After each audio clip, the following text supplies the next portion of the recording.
اگر کسی شخص پر غسل واجب ہو اور وہ صبح صادق سے پہلے غسل نہ کر سکا اور سحری کر کے روزہ رکھ لیا تو اس کا روزہ درست ہے۔ ناپاک ہونے کی وجہ سے روزہ پر کوئی فرق نہیں پڑے گا، اور روزے کی حالت میں غسل کا وہی طریقہ ہے جو عام حالات میں ہے۔ یعنی اگر کسی آدمی نے روزے کی حالت میں غسل کرنا ہے تو غسل کے 3 فرائض ادا کرے، جیسے منہ بھر کے کلی کرنا۔ غرارہ کرنا فرض نہیں ہے، صرف منہ بھر کے کلی کرنا فرض ہے۔ اگر کسی آدمی نے منہ بھر کے کلی کر لی تو اس کا فرض ادا ہو گیا۔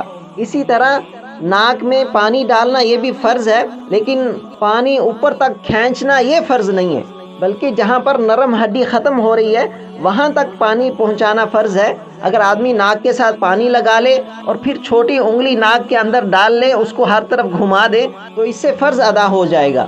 اگر کسی آدمی نے روزے کی حالت میں اس طرح غسل کر لیا تو افطاری کے بعد غرارہ کرنے اور ناک میں پانی چڑھانے کی ضرورت بھی نہیں ہوگی۔